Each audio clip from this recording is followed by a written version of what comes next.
With us once again is attorney Mike Papantonio, also co-host of Ring of Fire Radio. Mike, you had this great interview with Dean Baker the other day when you were filling in for Ed Schultz about why deficits don't matter. And before we even get into kind of the economic arguments about it, Republicans have not always been so concerned with the deficit, right? I mean, we even have many Republicans on record as saying the deficit in and of itself is not that important. So therefore, is it safe to say that talk of the deficit now is for political posturing?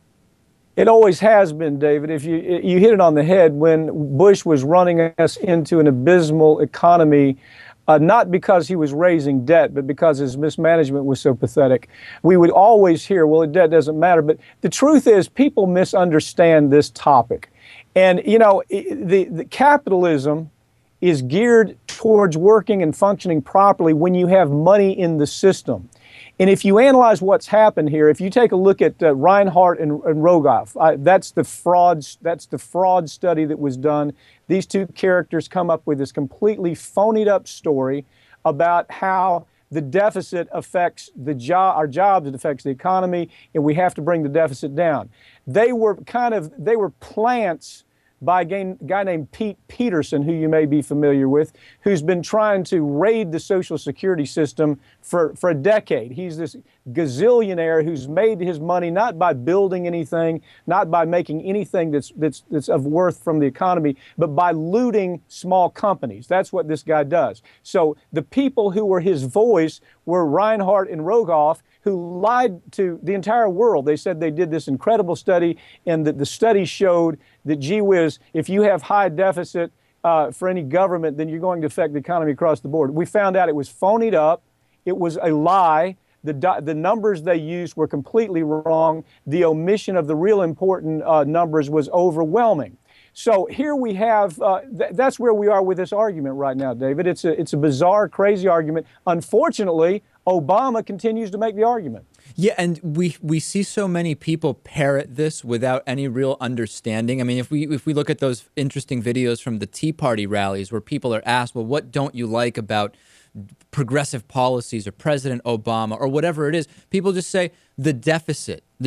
And when you ask even just, well, what do you mean by that? What even makes up the deficit? People don't know, but it has a lot of cachet. People are being drawn to this for whatever reason. Why has it been so effective in catalyzing displeasure with one politician or another? David, it's one of those Frank Luntz kind of focus group talking points that they have focused to death. That's why you can ask the average American, what about the deficit? And they say, you know, we don't want you to cut our Social Security. We don't want to cut any kind of programs that affect us, but we don't want big government, and we don't want big government programs, because they have been lied to. And here's the lie.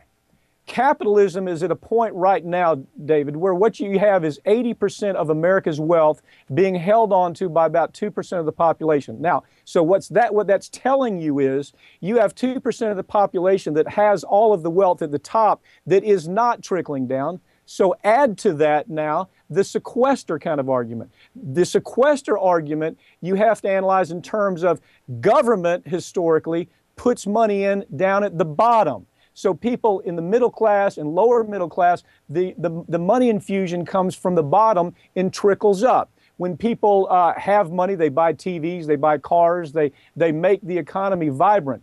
So right now we're at a place, and this is what's very scary. We're at a place where Americans don't understand that you can't have all of the money sitting there at the top, not being dispersed to the bottom.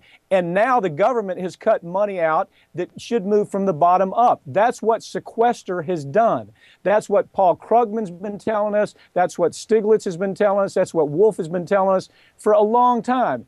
But nevertheless, the typical talking head in the media, for example, will hear this one line, people that should know better, people that, by God, they know how to read, but it's almost as if they can read and they don't understand the argument. They're out there saying, gee whiz, sequester, maybe it's going to be good because it's going to lower the deficit. What ends up happening, David, is money that used to go into social programs like housing and education, those programs are cut out. That's middle class access money is what it's called, and it's dried up. I don't know why the messaging hasn't been more efficient on talking about why these deficits matter arguments. In other words, if I were to say to someone, I bought 5 pizzas, and someone says, whoa, that's too much pizza.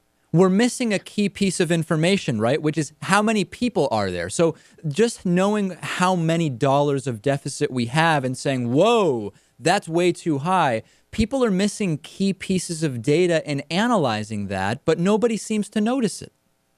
Well, that's an epidemic right now. We have to assume, David, that what happens in the media, what should be happening in the media is it used to be an access, a source to educate the American public. What's happened now, and all the numbers show this, all the studies show this, that the people that are moving into the media business, coming out of what used to be considered mainstream journalism schools, where they would be news editors, the emphasis used to be on how do you take information and reduce that information to something that people can understand. That used to be an emphasis. Now they come out of school, they weren't able to analyze the fact that we were lied to about Iraq. They couldn't even analyze what in the hell was going on in Iraq. They never analyzed the idea that we had a housing bubble that was getting ready to take place. People were telling them that. There was nobody in the mainstream media that actually adequately that could analyze that and present that. The same way with Social Security. They don't understand Social Security. They don't understand how the sequester is closing capitalism up. Capitalism requires that you have money in the system. So now all the money in the system is being held by the top 2%. The government that used to put money in the system from the bottom, they've been dried up now. So what does that do to the middle class and everybody below? The problem is the people who are the voices, the talking head pundits, don't have enough damn sense, A, to analyze what's going on, and B, most of the time they can't even deliver the message because it's become infotainment. There is no way for the American public to understand what the hell's happening with them right now. Last thing on this, what's the most effective way do you think to communicate some of these key points? Is it to say, listen, cutting stuff is not going to grow the economy, and if you grow the economy, a fixed amount of deficit dollars becomes less and less significant, right? Is that a good argument to make? How do you communicate that? Well, yeah, there's something that's called willingness to know. As an attorney, I run to it all the time. You have a jury, and what you have to break through is their willingness to want to know.